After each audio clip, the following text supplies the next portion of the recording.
Good morning and welcome back to the lecture series on tribal studies in India, interdisciplinary perspectives and approaches. So, today we are going to discuss about the constitutional provisions, protective discrimination and welfare of the tribes in India. So, the Indian constitution provides the tribes with different provisions, different facilities in the fields of employment, economy, social upliftment, educational facilities as well as cultural rights. While sociologists and social anthropologists continue to define the characteristics of any given tribe, the constitution recognizes that tribal communities need and they also deserve special protections, and that the politico-administrative establishment must act in order to ensure that such protections are extended to the tribal communities. These constitutional measures for the scheduled tribes or STs provide for both protections from the non-tribals, particularly in matters of land alienation, money lending and political representation, as well as in the cases of provisions for autonomous decision making on various matters. Such autonomous frameworks constitute the recognition of the adverse effect of including tribal communities within the global political economy or global political economic system or network, and they also recognize the distinctiveness of tribal culture and identity which are constantly jeopardized and threatened by the cultural imperialism of the non-tribal majority. The state is empowered under Article 16(4) to provide reservations in appointments and posts to the backward classes in order to ensure fair representation. Article 244(1) enforces the 5th schedule for the governance of scheduled areas. It contains provisions relating to the administration of scheduled areas other than the Northeast India. It provides for the creation of a Tribes Advisory Council, in short TAC, in each state which has a scheduled area. So, the TAC advises the governor on matters of tribal welfare and advancement. Article 244(2) and 275(1), both of them enforce the 6th schedule, which provide for the administration of tribal areas in the states of Assam, Meghalaya, Tripura and Mizoram through autonomous district and regional councils that are endowed with legislative, judicial and executive powers. Further, Article 275 provides financial assistance or grants in aid to states that are covered under the 5th and 6th schedules for tribal welfare. When comparing the 5th and 6th schedules, it is apparent that the provisions of the 6th schedule have given greater powers of political autonomy to the tribes of the Northeast, as was originally the intention of the Constituent Assembly. The Indian state has several policies for the economic development of the scheduled tribe communities in India. It has implemented several employment and welfare schemes to improve the socio-economic conditions of the tribal communities. Some of the economic and employment oriented welfare policies are as follows. So, we have the tribal subplan or scheduled tribe component. The tribal subplan, which is now known as the Development Action Plan for Scheduled Tribes or DAPST, was adopted in 1974-75 during the 5th 5-year plan. So, it was adopted in 1974-1975 during the 5th 5-year plan as a strategy for the development of the scheduled tribes as well as the scheduled areas by allocating dedicated funds across various sectors. Next, we have Mahatma Gandhi National Rural Employment Guarantee Act or MGNREGA. So, the employment under Mahatma Gandhi National Rural Employment Guarantee Act or MGNREGA, which came into effect in February 2006, was meant to provide employment for scheduled tribes, scheduled castes as well as other categories of rural poor population. Further, we have the National Scheduled Tribes Finance and Development Corporation, NSTFDC. So, the National Scheduled Tribes Finance and Development Corporation was established by the Union government in order to extend concessional loans to eligible scheduled tribe persons for undertaking income generation activities or self-employment as per the schematic norms.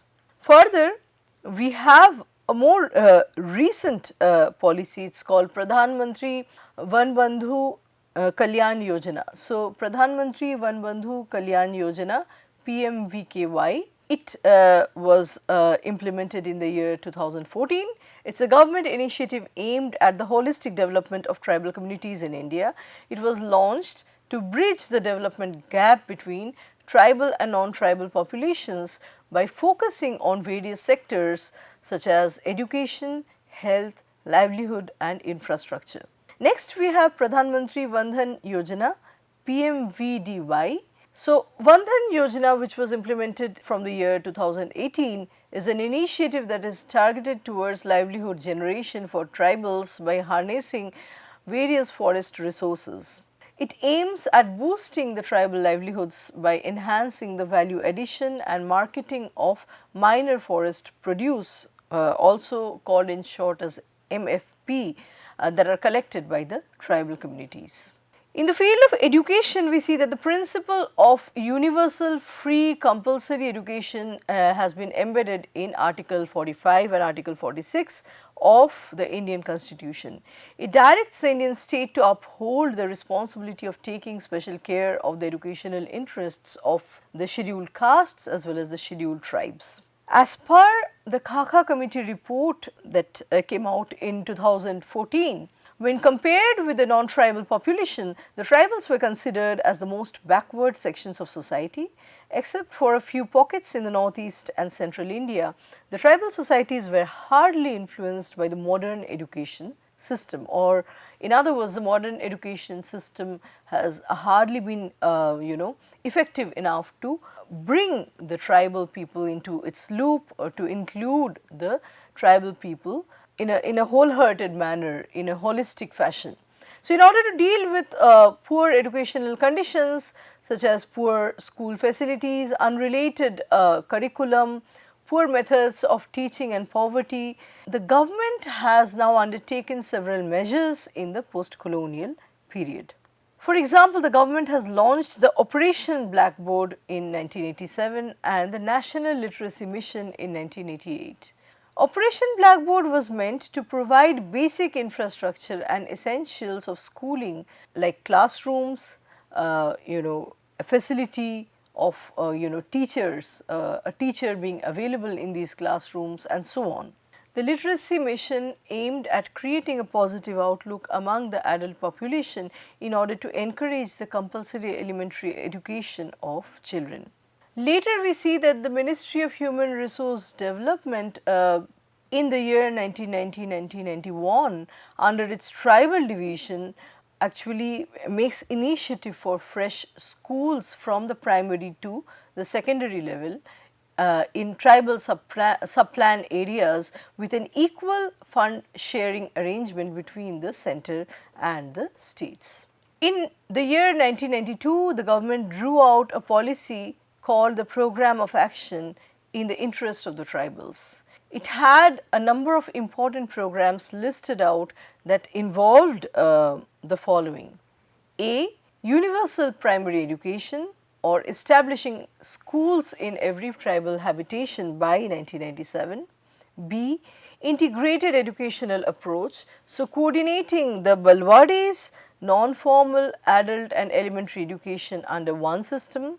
Third, teacher responsibility, making teachers accountable for enrollment drives with community support. Next, Operation Blackboard expansion, so equipping all tribal schools with 2 years of establishment.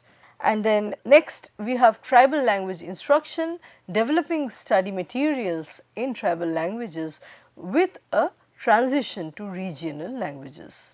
Further, we had scholarship reforms, linking scholarships to inflation and disbursing them through banks or post offices. Next, we had the special coaching and residential support, providing coaching, training and hostel facilities for competitive exams. Next, we have the girl student incentives, additional scholarships and remedial coaching at secondary and senior secondary levels for the female students. Further, we have the affordable quality reading materials, translating and adapting books from Indian and foreign languages, and we also have the community based teacher recruitment. So, training of local teachers through district institutes of educational training. Since 2000, we have these three missions that have been launched, one each on elementary education, secondary education and higher education. So, the policy on elementary education is known as Sarva Shiksha Abhiyan. Then the secondary education mission is known as Rashtriya Madhyamik Shiksha Abhiyan, and the policy or the mission for the higher education is known as the Rashtriya Uchchatar Shiksha Abhiyan. These have been launched in the year 2000. Each mission takes care of the tribal interest in various ways. Let us take them up one by one. What does Sarva Shiksha Abhiyan do? This policy was introduced to achieve universalization of elementary education in a time bound fashion, which is a scheme of the center or central government in partnership with the state governments, addressing the needs of 192 million children in 1.1 million habitations. An important support to the program also came from the National Program of Nutritional Support to Primary Education, which is popularly known as the Midday Meal Scheme. Further, we have the Rashtriya Madhyamik Shiksha Abhiyan. This was introduced in 2009. The case for the mission was that the access to secondary education would be widened with emphasis on enrollment of girls, scheduled castes and scheduled tribes, particularly in science, commerce and vocational streams. This mission's objectives were to provide a secondary school within a reasonable distance of every habitation, to achieve a gross enrollment ratio of around 75% of for classes of 9 and 10 within 5 years by improving the quality of education and by making all secondary schools conform to prescribed norms.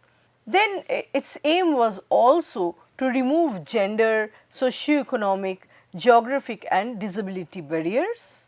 Further, it also aimed at a universal access to secondary level education by 2017. In other words, by the end of the 12th 5-year plan, there has to be universal access to secondary level training or education. And finally, universal retention of students by the year 2020. Next, we have the policy called Rashtriya Uchchatar Shiksha Abhiyan. This mission was initiated in September 2013. It was spread over two 5-year plan periods. It stood for a strategic intervention for the improvement of access, equity and quality in the country's higher education through a special centrally sponsored scheme. So, the Rashtriya Uchchatar Shiksha Abhiyan focuses on state universities and institutions under them that are funded by the government. This policy addresses that the gross enrollment ratio of the scheduled castes, scheduled tribes and other backward castes is far below than that of the general population, and therefore it pushes for greater access with special emphasis on tribal and rural areas. Alongside, we see that the Indian government introduces the Rajiv Gandhi Fellowship, Centers for Studies in Discrimination and Exclusion, Indira Gandhi National Tribal University and a number of other central universities, more Indian institutes of technology or IITs and Indian institutes of management or IIMs in the interest of the weaker sections and the tribals. The Government of India has introduced several schools and hostels, particularly for the tribal population of the country, which include the Ashram School, Ekalavya Model School and the Kasturba Gandhi Balika Vidyalaya. The government has also opened the Indira Gandhi National Tribal University. So, as a way of concluding, we see that in the contemporary times, we have the National Education Policy, in short NEP, that has been implemented since the year 2020, and it has been put forward by the Government of India. It stresses on forming inclusive educational policies, particularly for the scheduled tribes. So, some of the areas that NEP focuses on include, an overall emphasis on early education in tribal languages with a gradual transition to regional and national languages. So, NEP considers it imperative for a tribal child to first be trained in his or her vernacular at the elementary level before gradually transitioning to the regional and further the national languages. Next, we see that NEP promotes the Eklavya Model Residential Schools or EMRS as a way of strengthening the tribal schools for providing quality education and infrastructure. Finally, we see that NEP encourages flexible learning and vocational training for the tribal students as a way of improving their employability, as a way of ensuring that upon completion of their educational degree, they are absorbed within the job market. So, with this we come to the end of our lecture today. Let us continue with the same topic in our next lecture. Thank you.